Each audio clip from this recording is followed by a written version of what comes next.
This is Lisa from Mobile Tech Review, and Bob is back and bigger literally than ever. What's Bob? When the original HP Spectre x360 came out 2 years ago, I named it Best of the Best, and those of you who watch the videos know about that. It just had the right combination of doing everything. It was fairly portable, it was gorgeous looking, it had a lot of ports, it was a convertible, it worked as a laptop, worked with an optional pen, and the price was nice too.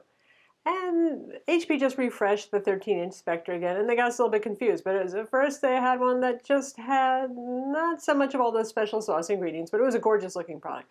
Now they've upgraded the 13-inch, so you can get it with the pen if you want. You can even get it with the 4K display. And you can be really confused when you go out shopping as to figure out which one you get, because that's how HP rolls. Thanks, HP. Make it easy for us to shop.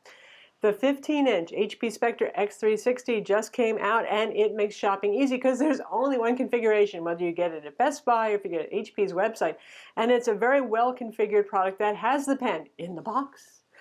Changes to the pen from last generation for the better, by the way. It is a 360-degree convertible.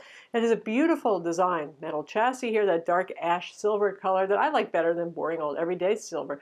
More ports. Nice. Core i7. Big, really fast SSD, dedicated graphics. Yeah, we're going to look at it now. So what is the HP Spectre x360 15-inch 2017 edition? It's a 15-inch, 15.6-inch to be precise, Windows 10 convertible laptop. That means it has 360-degree hinges. You can use it in tent mode, presentation mode, tablet mode. And it has Intel 7th generation dual-core Kaby Lake CPU. Specifically, there's only one model. It's a high-end model, only available $1,500 US. Intel Core i7-7500U, 15 watts CPU. NVIDIA 940MX, 2 GB G DDR4 dedicated graphics, switchable with Intel HD 620 graphics, so when you don't need the graphics power, you can save some battery life there. Thunderbolt 3 on board, a host of ports, a 4K IPS display, and pen in box. Nice. Now, this time around, they went with an N-Trig pen. That's the same pen that's used on Microsoft Surface Pro 4, Microsoft Surface Studio, and the Surface Book. It's a good technology. Palm rejection, active pen, takes the usual quadruple A battery inside, has 2 buttons on the side. It doesn't have the clicky button on top like the Surface Pen for doing Bluetooth launching of applications, whatever, that doesn't matter so much. So this is an improvement over the Synaptics pen that HP used to use in the x360.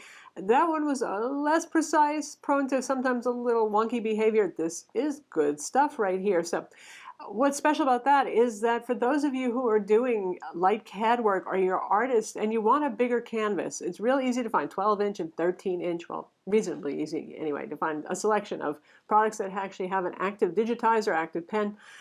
There's very few that are 15.6 inches. And if you look at something like the Wacom Mobile Studio Pro 16-inch, I mean, that one's verging on $3,000. So this is a much more affordable way to get into art. That's pretty cool, too. And by the way, if you want a separate video on art on this, just shout out in the comments and I can make that happen. As ever with HP, with the Spectre line, they pretty much has always been their high line, but it's been, relatively speaking, not ungodly expensive for the 13-inch and the previous 15-inch. This is still not what I call ungodly, given what you get for the money, expensive, and that's fine because HP has the Envy and the Pavilion lines, x360s, for more affordable ones. So if this is going to be the high line, well, you might as well go to town and do everything. So as a result, you have a beautiful aluminum unibody laptop that has some of the design language of the previous generation, this time in the dark ash silver, they call it. I don't know what they call it that. It's kind of, well, browny, gray, pretty, matte display. Shows fingerprints some. With these coppery gold accents. It's like a more tasteful version of the HP Spectre non-x360. It had the big gold bar in the back. It was maybe a little too out there and gaudy. It's rigid. It's like a katana knife. You know, you could slice a cake with it, that sort of thing. 4.4 pounds, which is 2 kilograms. 0.7 inches thick, which is 17.8 millimeters. Just a stunner to look at. I mean, you look at it, you say, oh, wow, I want that. Our editors saw this when it came in and said, oh yes, we need that, we need that. You know, it's that pleasing looking. And when you look at the 4K display, you're even more wowed.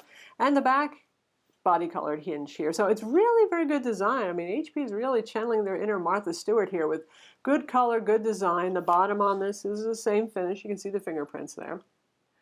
Ventilation is here.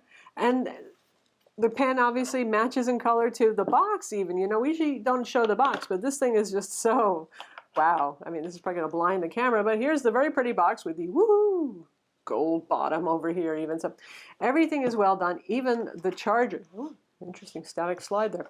Even the charger is kind of neat looking with the two-tone finish, nice and clean. You know, Dell with the XPS line's been doing attractive chargers. How much that matters to you, I don't know. Plenty of cord involved here, nice looking. This is a 90-watt charger because it has to power not just the usual Intel dual-core CPU, but the NVIDIA dedicated graphics.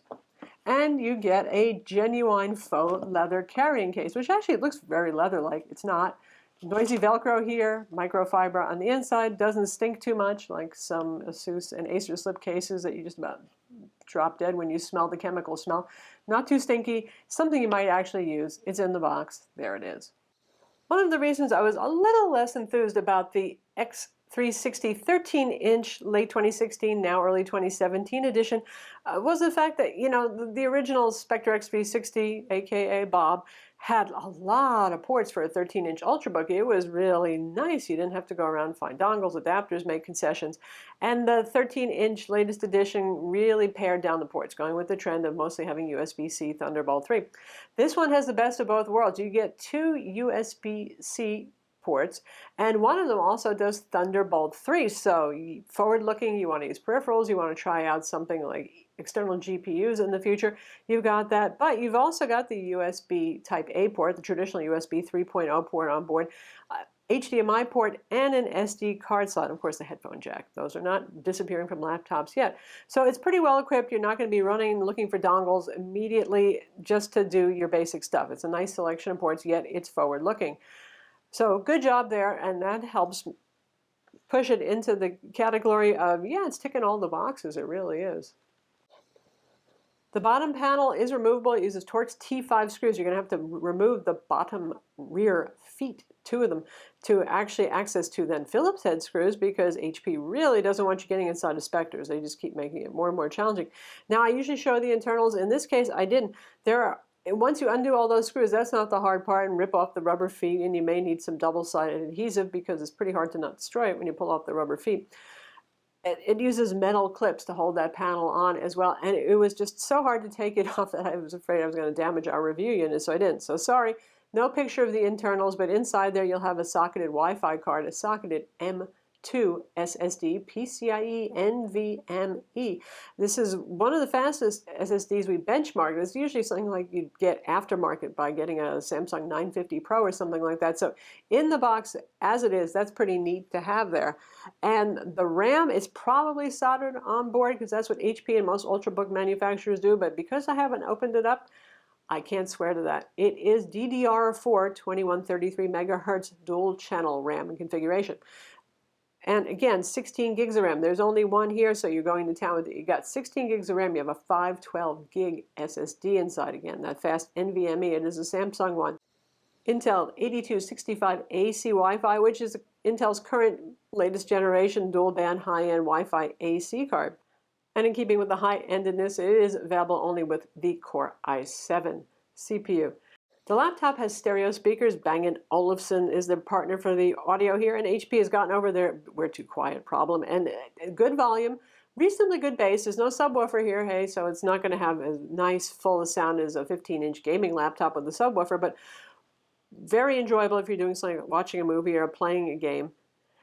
Now, speaking of gaming, the NVIDIA 940MX is a low-end GPU. It's the same thing that you get in the Surface Book, original Surface Book with the DGPU. The Lenovo ThinkPad Yoga 14 had that in there. It's enough to give oomph to Photoshop, and you know, honestly, even without that, Photoshop usually runs well, even if you're doing a complex layered thing.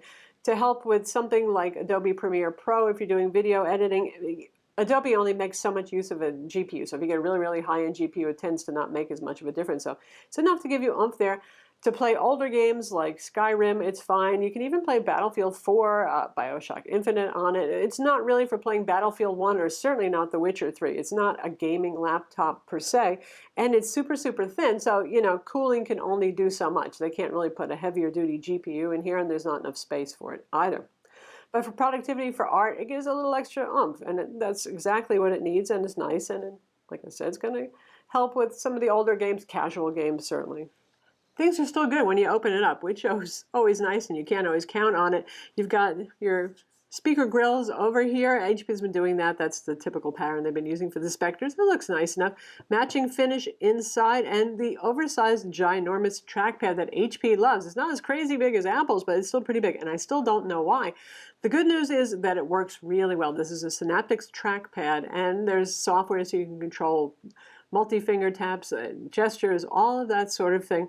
So it's a wonderful full-featured trackpad, and it's just a joy to use. It's just Mac-like in its responsiveness. So that's good stuff there. It's, you know, if you want to switch over to the right-click area, it's a bigger travel for your hand, actually, because the trackpad is so big, but that is what it is.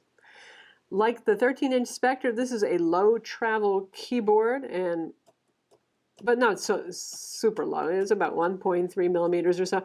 Takes a fairly soft touch. I think that matches the low travel pretty well, and like this 13-inch Spectre, it's just a joy to type on. It's very pleasant. On this side over here, you have your home and page up, page down keys. I'm not a huge fan of that. Lenovo has done that too with some of the Yogas, just because I sometimes overshoot and do things I didn't mean to, but you know, that's me. You may not have an issue with it. It's not the end of the world. White backlighting, obviously. So a very good keyboard experience, an excellent trackpad experience, a customizable trackpad experience at that. Well done, and speakers aiming where they should be aiming, at you and not at the desk.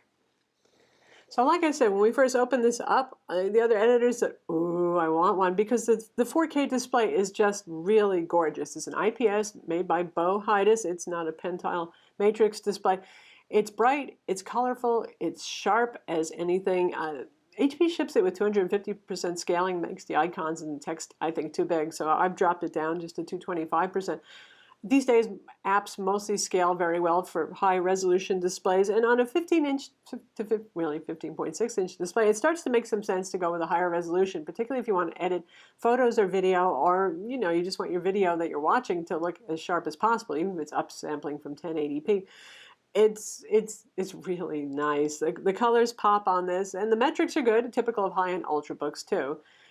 You've got almost full sRGB coverage, 75% of Adobe RG, better than average contrast of 740:1, 323 nits of brightness. So we're talking a nice product here. Black levels are pretty good. They're 0.46 on it as well.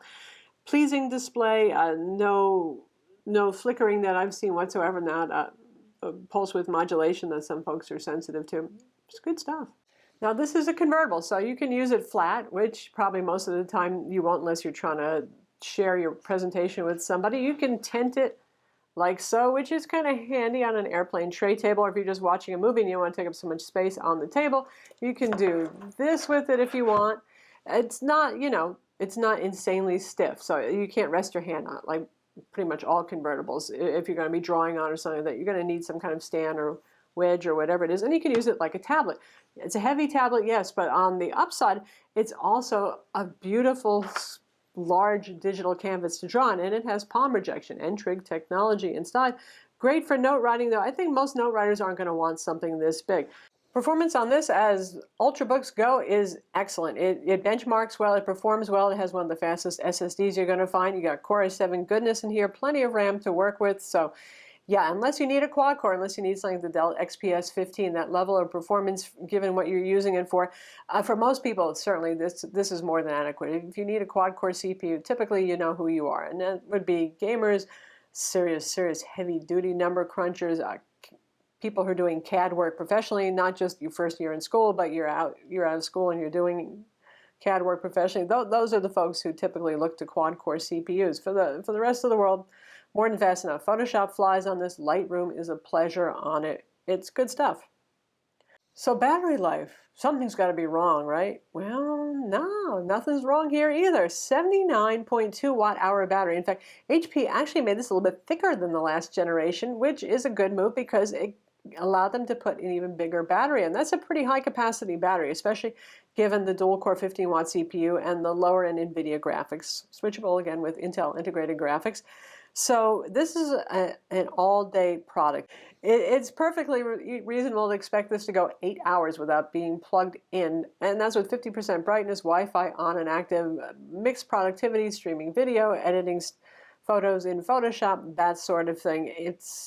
In fact, you could probably stretch it to 9 if you start doing your power savings settings and cutting back on your brightness, that sort of thing. Again, depending on what you're doing with it, but really has been very good.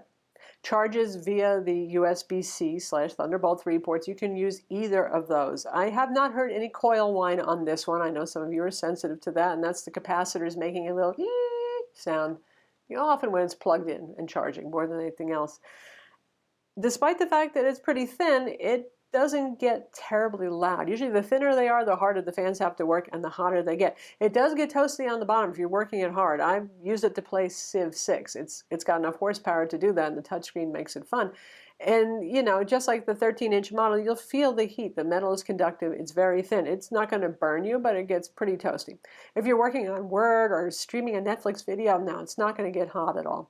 And the fan noise is, these little dual-core CPU fans, they just rarely can be very loud or very annoying. It doesn't get loud. You'll hear it if you're making it play Civ 6 like I did for 2 hours. You'll hear it as a whoosh, but it's nothing egregious. And the fan didn't turn on inappropriately, which sometimes we see with laptops. Sometimes it's fixed with BIOS updates. That happened to the Yoga 910 for a while. No weird coming on of the fan when you don't expect it. And typically it keeps the CPU nice and cool, and the GPU in the 40s, it's not going to really run the fans at all. If you move the CPUs up into the 60s centigrade, that's what's going to turn the fans on until it drops them back down into the 40s. So there it is, the HP Spectre x360 15-inch 2017 edition. Yeah, go and get it. Go ahead, buy one. I would, totally. Really, it's for the price, it's not cheap, but it's not inordinately expensive. It's getting a very nice high-end, relatively light machine, stunning design, good selection of ports on here, forward-thinking Thunderbolt 3, a good N-Trig pens, same technology used in Microsoft Surface products, all three, Surface Book, Surface Pros, Surface Studio. 4K display, nice performance, dedicated graphics, a good battery life. I mean, it doesn't happen. The moon and stars don't always align like this, so it's a good product, happy to say. I'm Lisa from Mobile Tech Review. Thumbs up if you like this video, and subscribe to our YouTube channel for more cool tech videos.